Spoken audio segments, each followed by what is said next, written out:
Hello everyone, welcome back to my channel study only science. मेरे channel पर आप सभी लोगों का स्वागत है।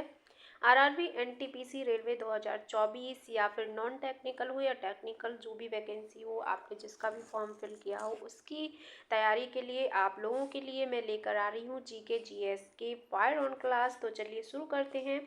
हमारी क्लास से जुड़े रहिए और इसको अंत तक जरूर देखिएगा। वीडियो अच्छी लगी तो लाइक कर दीजिए। शुरू करते हैं। पहला प्रश्न, निम्नलिखित में से कौन सी पुस्तक भीष्म साहनी ने नहीं लिखी है? यानी कि भीष्म साहनी द्वारा लिखी हुई 3 पुस्तकें हैं, उनमें से चौथी पुस्तक जो है नहीं लिखी होगी।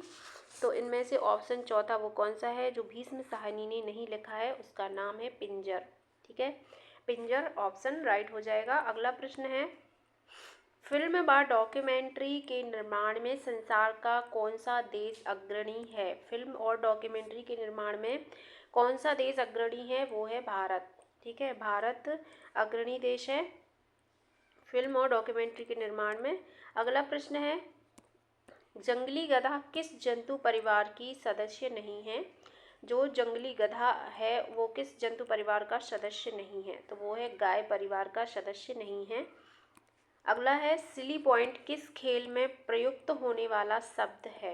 ठीक है, सिली पॉइंट जो है किस खेल में प्रयुक्त होने वाला शब्द है? तो इसका नाम वो है क्रिकेट। ठीक है, क्रिकेट में यूज होने वाला शब्द है। अगला है, उगते सूरज का देश किस देश को कहा जाता है? तो उगते सूरज का देश कहा जाता है जापान को। ठीक है, जापान को उगते सूरज का देश कहा जाता है। अगला है, बास्केटबॉल खेल की एक टीम में कितने खिलाड़ी होते हैं? तो बास्केटबॉल की टीम में होते हैं, एक टीम में 5 खिलाड़ी। ठीक है, 5 खिलाड़ी होते हैं। अगला है, भारत का सबसे बड़ी स्पोर्ट्स कॉम्प्लेक्स का नाम किसकी स्मृति में रखा गया है? तो सबसे बड़ा जो स्पोर्ट्स कॉम्प्लेक्स है वो किसकी स्मृति में रखा गया है? तो उनका नाम है सुभाष चंद्र बोस। ठीक है, सुभाष चंद्र बोस की स्मृति में रखा गया है। अगला है, एक्सेस के लिए कंप्यूटर सिस्टम में टाइप किया जाने वाला गुप्त कोड क्या कहलाता है? तो वो गुप्त कोड का नाम है पासवर्ड। ठीक है, अगला है, निम्नलिखित में से कौन विश्व का सर्वाधिक प्रचलित वर्ड प्रोसेसिंग सॉफ्टवेयर है? तो सर्वाधिक प्रचलित वर्ड प्रोसेसिंग सॉफ्टवेयर है एमएस वर्ड। ठीक है, एमएस वर्ड है राइट आंसर। अगला प्रश्न है, सिलाई मशीन का आविष्कार किसने किया था? तो सिलाई मशीन के आविष्कारक जो थे इलियास होव। ठीक है, इनका नाम था इलियास होव। इन्होंने सिलाई मशीन का आविष्कार किया था। अगला प्रश्न है, सर्वाइकल ऑफ द फिटेस्ट वाक्यांश की रचना किसने की? ठीक है, नेक्स्ट प्रश्न है हमारा, सर्वाइकल ऑफ द फिटेस्ट वाक्यांश की रचना किसने की थी? तो इनका नाम था चार्ल्स डार्विन ने। चार्ल्स डार्विन ने की थी। अगला प्रश्न है, भारत के अंतिम ब्रिटिश वायसराय कौन थे? तो अंतिम ब्रिटिश वायसराय का नाम था माउंटबेटन। ठीक है, माउंटबेटन नाम था इनका, जो अंतिम वायसराय थी ब्रिटिश। नेक्स्ट है, शरीर में इंसुलिन स्रावित करने के लिए कौन सी ग्रंथि उत्तरदायी होती है? तो इंसुलिन का स्रावित करने वाली ग्रंथि जो होती है वो होती है पैनक्रियाज।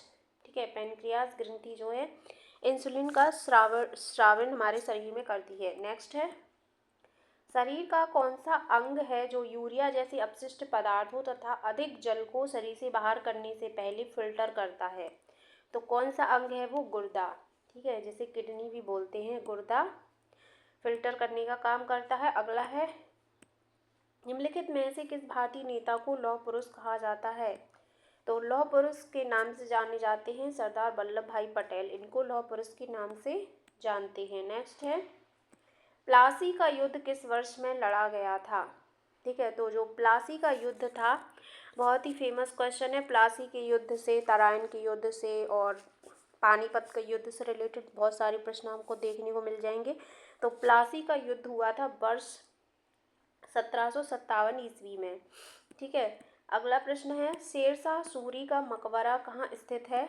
तो शेरशाह सूरी का मकबरा है जो इसमें ऑप्शन नहीं दिया गया है। शेरशाह सूरी का मकबरा सासाराम में है। ठीक है, यहाँ पे लिख लेना सासाराम। शेरशाह सूरी का मकबरा सासाराम में है। ये राइट आंसर हो जाएगा। नेक्स्ट है, निम्नलिखित में से भारत में प्राचीनतम पर्वत श्रृंखला कौन सी है? तो प्राचीनतम यानी कि सबसे प्राचीन पर्वत श्रृंखला कौन सी है?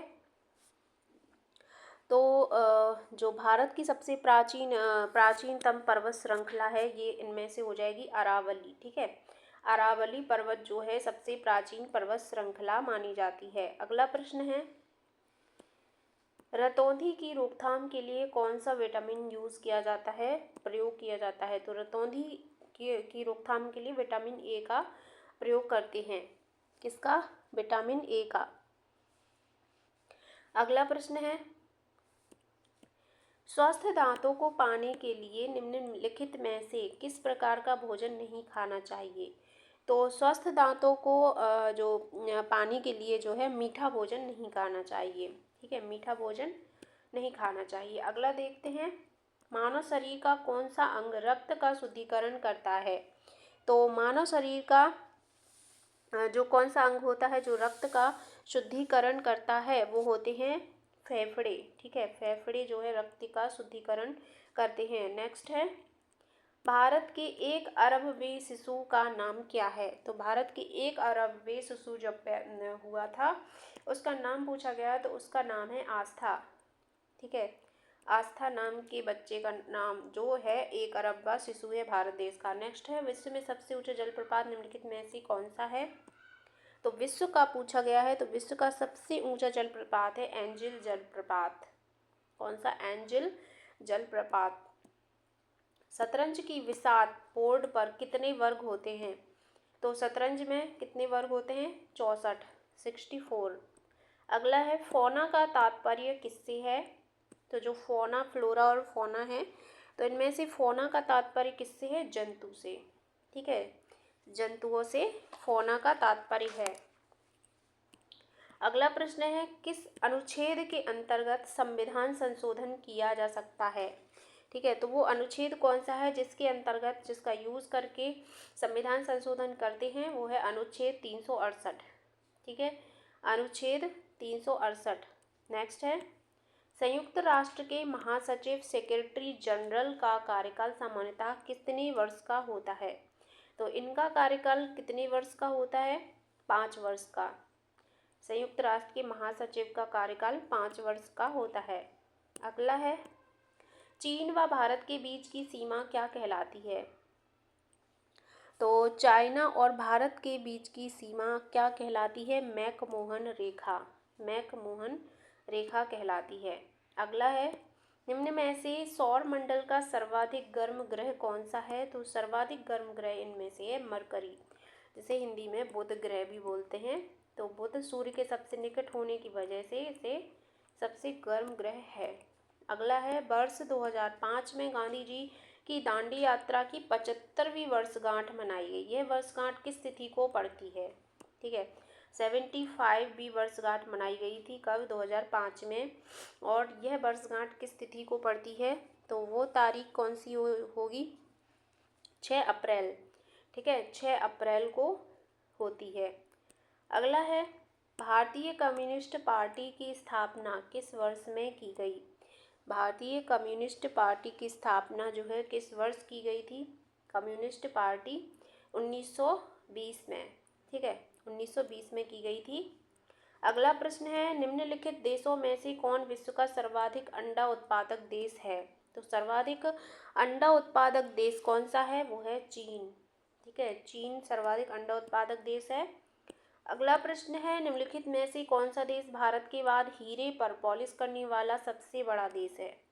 तो भारत के बाद हीरे पर पॉलिश करने वाला सबसे बड़ा देश है कौन सा? बेल्जियम। ठीक है, बेल्जियम सबसे बड़ा देश है। नेक्स्ट है, 11 जुलाई को मनाया जाता है 11 जुलाई को मनाया जाता है विश्व जनसंख्या दिवस। ठीक है, विश्व जनसंख्या दिवस 11 जुलाई को मनाते हैं। अगला प्रश्न है, अर्जुन अटवाल निम्नलिखित में से किस खेल से संबंधित हैं? तो अर्जुन अटवाल जो है वो निम्नलिखित में से गोल्फ खेल से संबंधित है। ठीक है, गोल्फ खेल अर्जुन अटवाल से संबंधित है। नेक्स्ट है, 9वां क्रिकेट वर्ल्ड कप टूर्नामेंट किस वर्ष आयोजित किया गया? होगा नहीं, यहाँ पे ये ओल्ड प्रश्न है। तो यहाँ पे किया गया, आयोजित किया गया 9वां क्रिकेट कप, वर्ल्ड कप, ठीक है। तो ये किया गया था 9वां 2007 में, ठीक है। 2007 राइट आंसर हो जाएगा। अगला प्रश्न है, नंदनकानन चिड़ियाघर किस राज्य में स्थित है, ठीक है, अवस्थित है या स्थित है। नंदनकानन चिड़ियाघर तो ये है उड़ीसा राज्य में, ठीक है। उड़ीसा राज्य में नंदनकानन चिड़ियाघर स्थित है। हीराकुंड बांध का निर्माण किस नदी पर किया गया है, अगला प्रश्न है। इसका आंसर हीराकुंड बांध का जो निर्माण है वो किस नदी पर हुआ है, महानदी पर, ठीक है, महानदी पर। अगला प्रश्न है, भारत में वेस्टलैंड का सर्वाधिक भूलैंड कहाँ है। वेस्टलैंड का सर्वाधिक भूलैंड कहाँ पर है, राजस्थान में, ठीक है। राजस्थान में सबसे अधिक वेस्टलैंड पड़ा हुआ है जिसका कोई यूज़ नहीं है, तो सबसे ज़्यादा कहाँ है, राजस्थान में। अगला प्रश्न है, निम्नलिखित में से किस उद्योग में काष्ठ की सर्वाधिक खपत होती है। तो काष्ठ यानी लकड़ी की सर्वाधिक खपत होती है इनमें से पेपर एवं पल्प बनाने में। अगला प्रश्न है, हरारे किस देश की राजधानी है। हरारे किस देश की राजधानी है, जिम्बाब्वे की, ठीक है, जिम्बाब्वे की राजधानी है हरारे। नेक्स्ट है, सिंधु घाटी सभ्यता का बंदरगाह नगर कौन था। बंदरगाह नगर कौन था सिंधु घाटी सभ्यता का, तो वो था लोथल, ठीक है, लोथल यहाँ का बंदरगाह था। अगला प्रश्न है, भारत में स्थापित पहला नेशनल पार्क निम्नलिखित में से कौन है। तो पहला नेशनल पार्क है जिम कॉर्बेट, ठीक है, इसमें अकेला कॉर्बेट दिया है, पूरा नाम है जिम कॉर्बेट। अगला प्रश्न है, घड़ों पर पानी पड़ जाना, घड़ों पानी पड़ जाना मुहावरे का अर्थ क्या है। तो इसका अर्थ है अत्यंत लज्जित होना, मुहावरे का अर्थ है। अगला है, नीचे लिखे पद में कौन सा अलंकार है। पद कौन सा है, मुदित महीपति मंदिर आए, सेवक सचिव सुमंत्र बुलाए। तो इसमें से अनुप्रास अलंकार आ रहा है क्योंकि एक ही शब्द की बार बार आवृत्ति हो रही है, यहाँ माँ माँ माँ, ठीक है, यहाँ पे सेवक सचिव और सुमंत्र। अगला है, नीचे दिए गए शब्द युग्म में से कौन सा युग्म सही नहीं है। तो दिए गए शब्द युग्म में से जो युग्म सही नहीं है वो है अथक और अगम्य, ये युग्म सही नहीं है। अगला प्रश्न है, नीचे दिए गए शब्दों में से अमृत का पर्यायवाची कौन सा शब्द नहीं है। तो अमृत का पर्यायवाची शब्द जो नहीं है वो है अतुल, ठीक है, अतुल अमृत का पर्यायवाची नहीं है। अगला प्रश्न है, नीचे दिए गए शब्द में से कृपण का विपरीतार्थक शब्द कौन सा है। तो कृपण का विपरीतार्थक शब्द कौन सा होगा, दाता, ठीक है।